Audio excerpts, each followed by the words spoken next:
David dan Selena mengangkat kepala bersamaan dan menatap dengan tajam dan penuh dengan kejutan.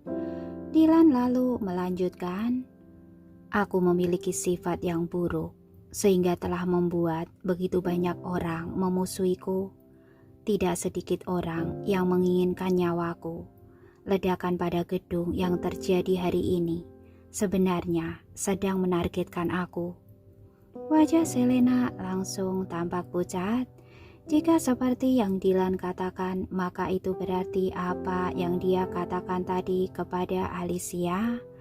Bukankah dengan kata lain dia telah menuduh Dylan sebagai si pembawa sial dan bintang bencana? Meskipun dia memiliki 10 nyawa pun dia tidak akan berani menuduh Dylan seperti itu. Selena seolah-olah merasa ada dengungan di kepalanya. Lalu dengan keberaniannya yang terakhir dia berkata, "Tuan Muda Torres, meskipun kau menyukai Alicia juga, kau tidak perlu membelanya sampai seperti ini kan?" Dylan menatap Selena dengan dingin, matanya menatap dengan dingin. Selena tampak begitu ketakutan hingga punggungnya berkeringat dingin. "Keluarkan barangnya." Dylan menatap Selena sambil berbicara kepada Xavier. Xavier yang berada di samping dan telah memperhatikan mereka untuk beberapa saat sejak tadi. Sekarang gilirannya untuk tampil. Dan tanpa sepatah kata pun Xavier langsung mengeluarkan secari kertas dari sakunya. "Lihatlah sendiri." Selena dan David langsung melihat kertas itu bersama-sama. Di atas kertas itu tertulis, "Orangnya sudah aku bawa pulang.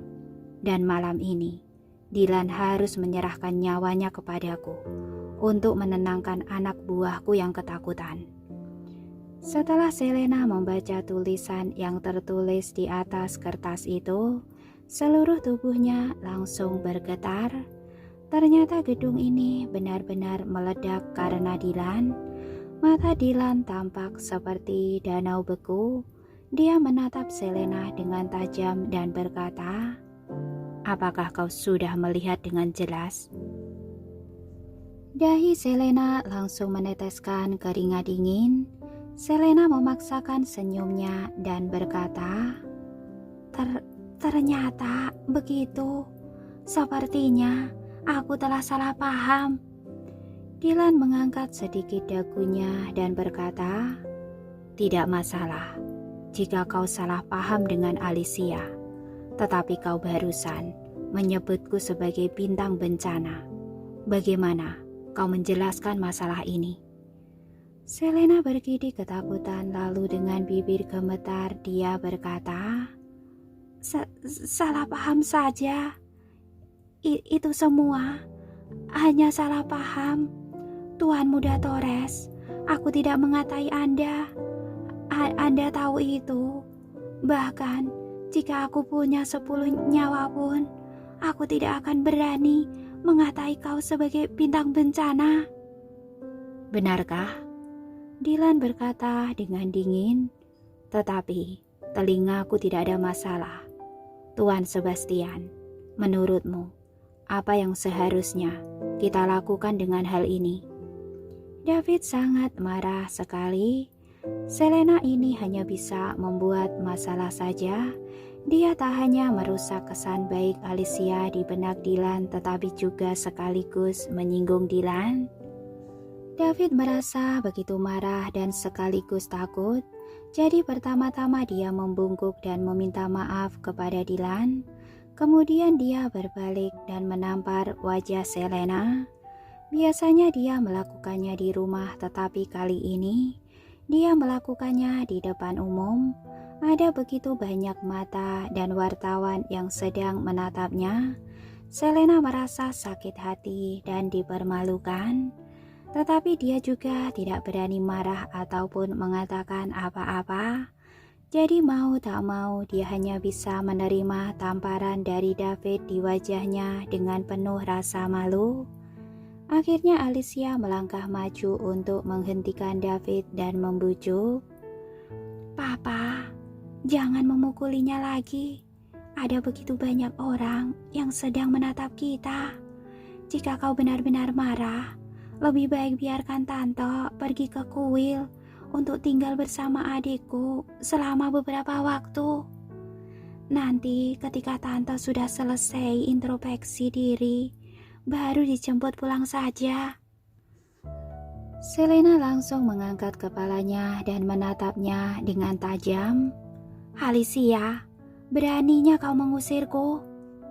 Alicia tampak ketakutan dan langsung bersembunyi di belakang David. David yang tadinya tidak berencana mengusir Selena, tiba-tiba menjadi sangat marah ketika melihat sikap Selena terhadap Alicia. Sepertinya kau masih tidak tahu apa kesalahanmu. Sasa benar, kau juga harus seperti Marsha, pergi ke kuil untuk introspeksi diri. Tidak. Mendengar ucapannya itu, Selena langsung merasa tak berdaya. Dia memeluk lengan David dan mulai memohon belas kasihannya. Suamiku, aku tahu aku sudah salah. Seharusnya aku tidak boleh mengatai Alicia sebagai bintang bencana. Tetapi itu juga karena hatiku sakit melihat gedung itu runtuh. Tolong ampuni aku kali ini. Lain kali, aku tidak akan asal mengatakan kata-kata seperti itu lagi. Tolong maafkan aku. Dia tidak mau diusir ke kuil. Dia tidak ingin melihat si wanita tua murung yang berada di kuil itu. Jika diusir ke tempat lain, dia masih bisa hidup dengan baik. Sedangkan jika di kuil, wanita tua itu selalu memusuhi dia dan juga sangat sulit dihadapi. Dia tidak dapat pergi ke sana. Selena memutar matanya dan dengan cepat dan berkata, sebenarnya aku telah menyisakan sedikit uangku belakangan ini, sehingga uangnya dapat digunakan untuk membangun kembali gedung perusahaan. Mendengar ini, hati David yang sudah dingin tadi terasa goyah lagi. Dia benar-benar sangat kekurangan uang untuk membangun kembali gedung itu saat ini. Dan pada saat ini, Dylan berbicara lagi. Tuan Sebastian, Dylan dengan santai berkata, karena aku yang menyebabkan bangunan itu diledakkan dan runtuh, tentu saja aku akan membiayai kembali pembangunan gedung itu. Aku akan menanggung seluruh biaya desainer dan pembangunan ulang gedung ini. Dalam 3 bulan, aku akan mengembalikan gedung Sebastian Corps yang baru untukmu. Adapun biaya pekerjaan yang hilang selama 3 bulan terakhir, ditambah dengan biaya sewa gedung sementara, aku juga akan membiayainya. Dan biaya ganti rugi untuk karyawan, kau bisa menghitungnya setelah kau pulang nanti. Lalu laporkan kepadaku perkiraan biayanya.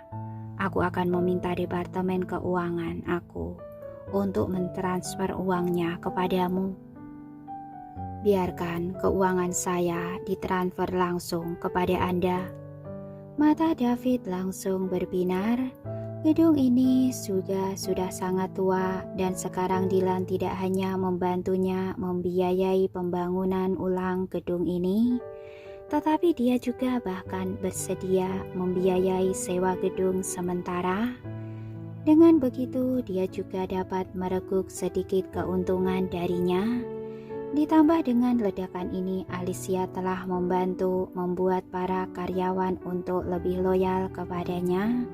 Ini adalah bisnis yang sepenuhnya menguntungkan. Dia suka dengan ledakan itu. Lalu David terus-menerus mengucapkan terima kasih. Tetapi kata-kata Dylan belum selesai. Dia berkata, tetapi aku juga punya permintaan. Silakan, kau katakan saja. Dengan cepat David berkata. Dylan melirik Selena yang tampak tak berdaya, lalu dengan acuh tak acuh dia berkata, aku tidak ingin melihat wanita yang menyebutku sebagai bintang bencana ini. David segera mengerti dengan maksud Dylan, lalu tanpa ragu-ragu dia memanggil dua anak buahnya datang dan berkata, "Antar dia ke kuil. Setelah mengantarkannya ke sana, kalian berdua juga tetap berada di sana. Dia tidak diizinkan untuk keluar dari kuil tanpa seizinku." Iya, anak buahnya itu langsung menarik tangan Selena dan tak segan-segan berkata, "Nyonya, ayo pergi." Tentu saja Selena tak mau pergi, tetapi kali ini adalah perintah Dylan.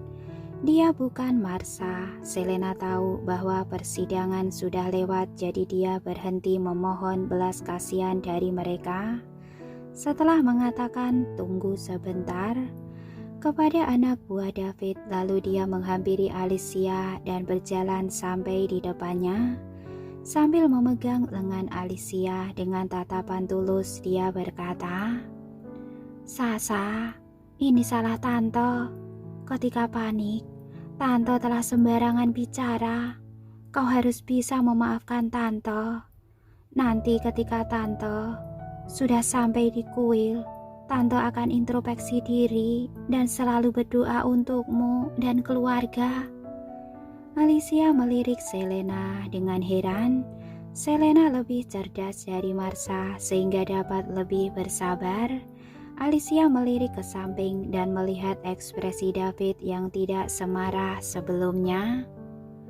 Alicia terdiam selama 2 detik lalu dengan perlahan berkata, "Tidak apa-apa Tante, meskipun kau tidak menganggap aku sebagai anggota keluargamu, tetapi di dalam hatiku, kau akan selalu menjadi tante tersayangku selamanya. Jangan khawatir, ketika kau sudah benar-benar menyesali perbuatanmu itu, aku akan meminta Papa untuk menjemputmu pulang." Ucapan Alicia itu sangat pedas dan tajam sehingga perasaan David yang barusan tampak goyah sekarang telah menjadi dingin kembali. Dan dengan wajah muram dia berkata, "Oke, bawa dia pergi." Selena pergi sambil sebentar-bentar menoleh ke belakang. Sepertinya dia benar-benar telah menyesalinya. David tidak memperhatikannya lagi. Dia menoleh dan sekali lagi berterima kasih kepada Dylan. Kemudian meninggalkan tempat itu bersama dengan Alicia. Dalam perjalanan pulangnya, saat di dalam mobil, Alicia menerima SMS dari Dylan. "Aku telah membantumu mengusir tantemu yang kejam itu. Bagaimana kau akan berterima kasih kepadaku?" Melihat SMS-nya, Alicia dapat membayangkan wajah Dylan yang nakal itu. Dengan cepat Alicia mengetik balasannya, "Aku buatkan pangsit, kau bisa pilih sendiri isinya." Dylan langsung tersenyum saat menerima SMS-nya. Alicia menganggapnya anak kecil yang mudah dirayu. Lalu dia menjawab, "Kau telah berjanji kepadaku untuk membuatkan aku pangsit selama sisa hidupmu. Jadi mari kita pergi ke pesta minggu depan." Keputusannya seperti itu saja. Dylan sama sekali tidak memberinya kesempatan untuk menolak. Alicia menatap layar ponselnya dengan ekspresi sedikit tak berdaya. Dia tidak suka melakukan hal-hal yang tidak membantu perkembangan rencananya saat kembali ke sini. Apalagi jamuan pesta ini mengharuskannya menunjukkan wajahnya di depan banyak orang. Tapi anehnya, dia sama sekali tidak menolak undangan pesta yang diajukan oleh Dylan. Alicia selalu mengikuti kata hatinya, jadi dia tidak menolaknya dan hanya menjawab dengan singkat, "Ha-ah." Mobil melaju dengan lancar. Alicia melihat pemandangan di luar jendela yang terus berjalan mundur. Pikirannya melayang. Alicia sangat yakin bahwa Selena yang telah diusir sementara olehnya itu pasti akan mencari cara untuk segera kembali. Meskipun dia tidak tahu cara apa yang akan digunakan oleh Selena, tetapi dia pasti akan kembali. Oleh karena itu, Alicia sengaja menyabotase semua pelayan di villa saat Selena tidak ada. Kemudian dia juga memeriksa seluruh villa tersebut. Siapa tahu saja dia dapat menemukan beberapa petunjuk atau mendapatkan beberapa jawaban dari para pelayan lama yang diharapkan dapat membantunya. Saat Selena pergi, dia dapat melakukan banyak hal, dan itulah sebabnya mengapa dia mengusulkan untuk mengusir Selena pergi ke kuil, meskipun dia tahu bahwa Selena pasti akan segera kembali. Setelah sampai di rumah, David langsung meminta dokter rawat jalan untuk mengobati lukanya. Walaupun tampak ada banyak luka, tapi semua itu tidak serius. Dengan obat terbaik yang diresepkan oleh dokter, seharusnya tidak akan meninggalkan bekas luka. David yang mendengar bahwa lukanya tidak akan berbekas, lalu segera menghela nafas dalam-dalam dan berkata, "Sasa, lain kali kau harus lebih memperhatikan keselamatanmu sendiri." Alicia mengangguk dan pura-pura tersentuh, lalu dia berkata, "Terima kasih Papa, aku akan menjaga diriku dengan baik lain kali dan tidak akan membuatmu khawatir." David mengangguk dengan puas lalu pergi ke ruang baca untuk membuat laporan perhitungan biaya. Dia ingin membuat laporan perhitungan biaya yang jelas sehingga dapat meminta uang sebanyak mungkin dari Dylan.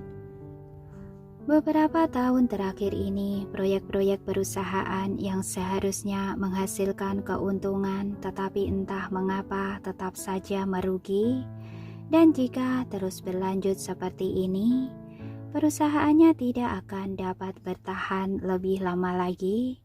Jadi dia harus berusaha untuk menstabilkan arus kasnya secepat mungkin agar dia dapat bangkit kembali. Di sisi lain, Dylan bersama Xavier kembali ke rumah Hansel. Hansel dan Robert yang tadi terjebak baru sampai di rumah sekarang. Keempatnya bertemu dan satu sama lain saling bertukar informasi. Hansel berkata, "Orang-orang itu sangat hebat. Aku mengenal salah satu dari mereka. Dia adalah orang ketiga dalam daftar pembunuh. Sepertinya orang-orang yang berada di belakang mereka ini sangat kuat dan mereka dapat membuat 10 orang yang berada di peringkat 10 pertama bekerja untuknya."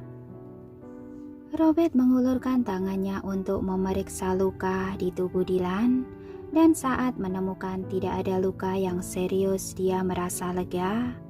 Keluarga Torres adalah ketua dari keempat keluarga besar dan di antara mereka berempat, Dylan juga merupakan inti kekuatan mereka.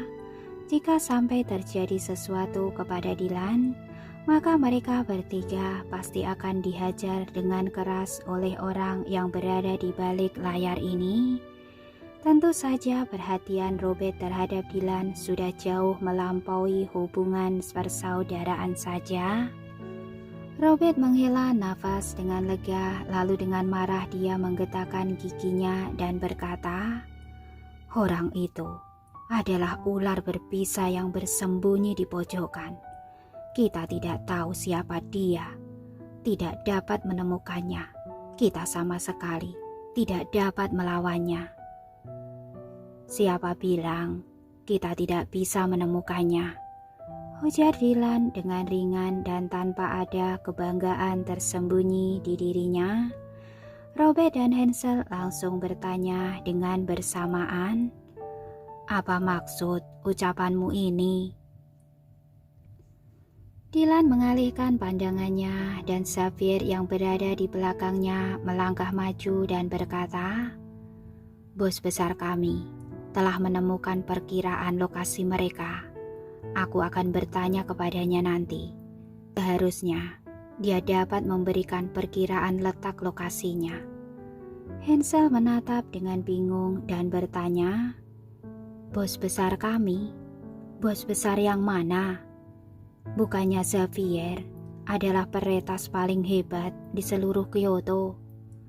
Dan dia hanya mendengar Xavier menjawab, bos besar kami itu Alicia, Nona Diaz. Mata Hansel langsung melebar dan terkejut. Lalu dengan heran dia bertanya, bagaimana mungkin Alicia bisa melakukan ini? Robert juga sangat terkejut. Sebenarnya, apa yang dia tidak bisa? Bukannya dia hanyalah seorang gadis yang kembali dari pedesaan. Bagaimana mungkin seorang gadis desa yang lugu bisa memiliki begitu banyak keterampilan? Xavier langsung membela Alicia dan berkata, jangan tidak sopan kepada bos besar. Apanya yang dari pedesaan? Bagaimana kau bisa meremehkan latar belakang bos besarku? Robert melirik Xavier dengan aneh dan berkata, padahal tadinya kau sendiri yang paling tidak menyukainya. Xavier memelototinya, dulu ya dulu, sekarang ya sekarang. Aku mau menelpon bos besar dulu. Dylan, berikan aku nomor telepon bos besar kita. Xavier menyebut Alicia dengan sebutan bos besar ini dengan sangat wajar dan ringan. Dia benar-benar lupa bagaimana dia begitu tidak percaya kepada Alicia sebelumnya. Dylan berkata, sebelum melakukan ini, kau bantu aku melakukan sesuatu hal yang penting dulu.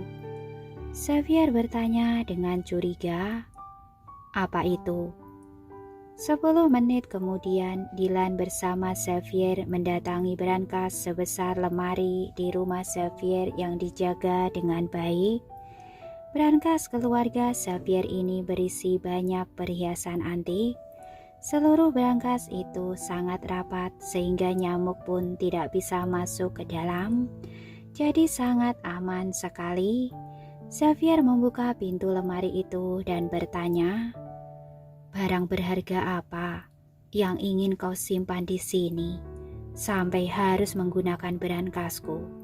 Bukannya kau juga punya brankas? Dylan berkata dengan serius, punyamu lebih aman. Xavier mengangguk setuju. Iya, tempat ini adalah tempat yang paling aman di seluruh Kyoto.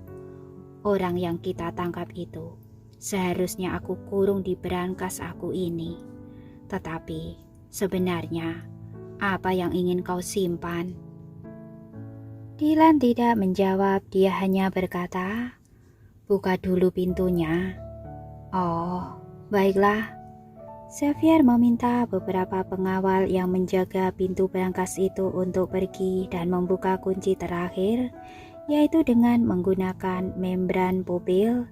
Setelah mendengar suara tit, pintu yang berat itu pun dengan perlahan terbuka kedua sisi. Dylan mengangkat matanya dan melihat ke dalam. Dia melihat ada banyak barang berharga di dalamnya. Tidak hanya semua jenis harta langka yang berharga saja, tetapi bahkan spesies super langka pun disimpan di dalam kotak yang ada di sekitarnya. Ini adalah pertama kalinya Dylan datang ke lokasi brankas Xavier. Lalu tatapannya berhenti sejenak dan menoleh, kemudian dia mengeluarkan sesuatu dari lengannya. Xavier sudah menunggu dari tadi untuk mengetahui barang berharga apa yang akan disembunyikan oleh Dylan di sini. Dengan cepat dia melihat ke tangan Dylan dan mendapati Dylan hanya mengeluarkan sebuah buku harian yang telah menguning dari tangannya. Mata Xavier langsung melebar. Tadinya dia mengira barang berharga apa yang ternyata hanya sebuah buku harian dari ibu bos besarnya itu.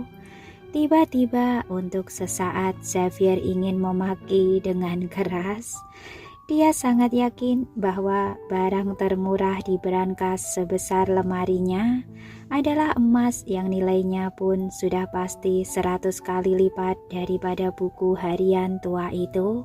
Menyimpan sebuah buku harian tua di berangkasnya sama saja seperti telah menodai berangkasnya. Kenapa? Dylan melihat air muka Xavier yang pucat dan bertanya, Tidak boleh disimpan di sini ya? bukan. Xavier melambaikan tangannya dan berkata, Barang-barang bos besar, jangankan buku harian, bahkan sebuah udara pun pasti akan kusimpan. Dylan menatap Xavier dengan tatapan kosong dan berkata, Berhentilah berbicara omong kosong. Di mana lemari yang paling aman di tempat ini? Di sana. Lalu Xavier membawa Dylan ke lemari kaca khusus. Setelah lapisan lemari itu dideskripsi, kemudian buku harian Alicia ditempatkan dengan hati-hati di dalamnya.